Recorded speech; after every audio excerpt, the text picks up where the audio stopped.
Hey, what's up guys, it's Jess and welcome back to my channel. Before I get started into the topic of today's video, I want to give a massive shout out to the people that I met at the Admitted Students Preview on Saturday. I was so surprised to see incoming freshmen come up to me being like, oh my gosh, do you have a YouTube channel? And I was like, I was freaking out. To hear people say that my videos have helped them through this college decision-making process was so impactful to me, and I was literally bawling my eyes out internally. And for those of you that came up to me, I just want to say thank you from the bottom of my heart. It's people like you that inspire me to keep making these types of videos, because I know that the information I put out there, if it helps you choose the right school where you will grow to become the best version of yourself, then I know I've done my job. So thank you again, and thank you to those of you who weren't able to make it in person but still watch my videos and comment on them, because your support means the world to me. As a segue into today's topic, I met a few students who were still trying to decide which school they wanted to commit to. And I figured a lot of other people are probably in the same boat. So in today's video, I'm going to be telling you how to choose which college is right for you. There are 4 different methods to choose from, though I do recommend doing all 4 in order to get the most accurate assessment. The first method is to rank your schools based on the point system. You will assess each school based on certain categories. And each category is going to be worth a different amount of points depending on how important it is to you. At the end, you're going to tally up all the points together to see which school has the highest ranking overall. The second method is to make a pros and cons list of each of the schools you're considering. The third method is to visit the school in person. And the fourth method is to listen to other students or other alumni's experience at that school. Social media is a great resource. Go on TikTok, Instagram, Reddit, LinkedIn, Rate My Professor, and especially YouTube. Next, here are a list of categories to consider when choosing which school is right for you, and also be aware of all of these subcategories.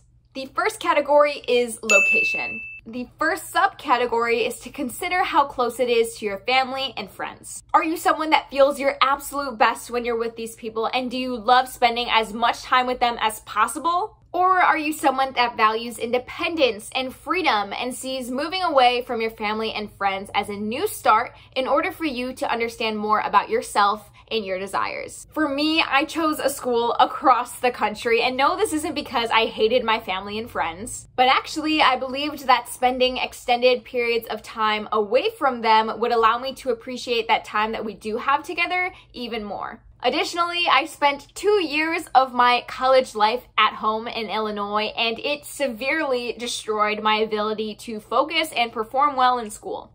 I would have my dog force me to take her out for a walk in the middle of my Zoom lecture. Don't even tell me I could wait. There was no waiting with her. I would have my mom come home while I was doing an assignment and she said, Jessica, we're going to church. It was just scenarios like that.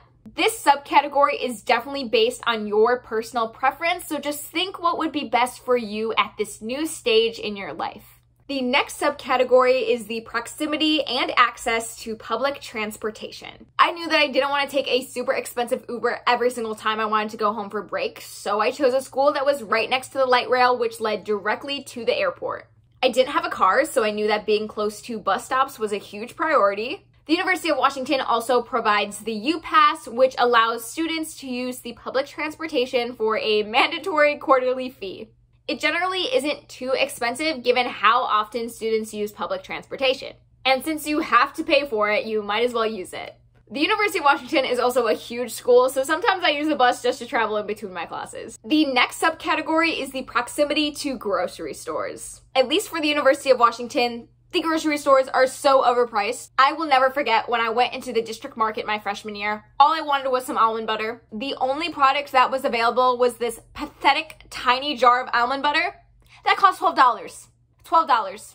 Being super close to grocery stores is super important, not only for the aspect of saving money, but also you don't want to be in the position where you have to carry 5 heavy grocery bags on your 40-minute walk home, or have to take multiple buses and your milk goes bad sometime in the process. The last and arguably most important subcategory is the area surrounding the school.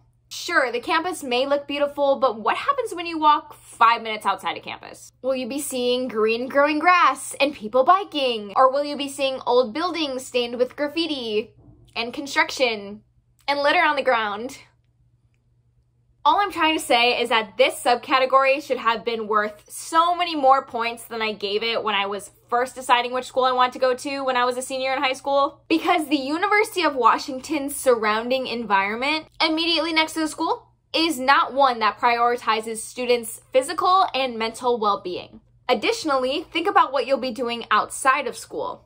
A large reason why you see schools in the middle of nowhere deemed huge party schools is because there's nothing to do. For example, look at Wazoo. Ask yourself what hobbies and activities you would like to spend the most time on outside of your classes. See if those are available near school. For example, I belong near the water. I love all types of water activities, swimming, tubing, boating, you name it. Therefore, it makes sense that I'd want to go to a school that's close to the water, like a lake or the ocean. Obviously, I did not, but that is one of the reasons why I was considering the University of California, San Diego. Additionally, you'll also want to consider whether or not you'll continue living in that state after you graduate. And think about the long-term effects of you living in that state for 4 years. For example, I live in the U District. And living in the U District has been encouraging in the sense that I'm determined to work as hard as possible until I graduate so that I can leave immediately after. I don't enjoy waking up to the sounds of construction, nor falling asleep to people yelling profanity. I don't enjoy walking on crocked sidewalks where I don't see any grass, and looking up to see buildings stained with graffiti and their windows broken into. The next category is cost. You need to remember that not only are you a college student, but you're also an adult. Well, you're considered an adult. And with age comes a lot more financial responsibilities. So some categories are tuition, costs associated with on-campus and off-campus housing, and costs associated with food, such as on-campus dining meal plans, and going off-campus for grocery stores or restaurants. Other financial subcategories to consider are earning and spending. For example, considering you get a job while you're at college, will you be paid $17 minimum wage or $7? And when you spend your money, will you have a 0% sales tax or a 7% sales tax? The next category is safety. Make sure you consider not only the campus, but the surrounding area as well. Is someone going to break into your car window in the school's parking lot? Is it absolutely necessary for you to walk around with a knife and pepper spray at all times because you don't trust your surroundings? It's important to look at crime rates and reports of incidents such as sexual assault or robberies, but also look at what the school is doing to ensure the safety of its students. Are emergency resources well funded? Is the police department on campus actually making a difference? Are they actually catching the suspects? The next category is aesthetics. Look at the parts of campus you're going to be spending the most amount of your time in. Your department's building, the libraries, the gym, and determine if you like the way the exterior and interior look. If you don't have the ability to visit these schools in person, then I highly suggest you watch my campus tours available on my YouTube channel. And I show a lot of the buildings in depth, not only at the University of Washington, but also at other schools like Caltech and the University of California, Santa Barbara. Also, if you're considering the University of Washington and you'd like me to show you a specific building on campus, for example, if you went on an in-person tour and they didn't get to show you this specific building, or if you don't even have access to the school in general because you are not in state, I committed to the University of Washington without ever stepping foot in Washington. So I want to be that resource for you because I know that looking at the actual campus is super critical in order to determine whether or not you want to go there. So for example, let's say you're a pre-med student and you want to see where a majority of your freshman classes are going to be at, let me know because I have access to these buildings, or I can find access to these buildings. And I can post a video tour for you so you can see what it looks like. The next category is weather.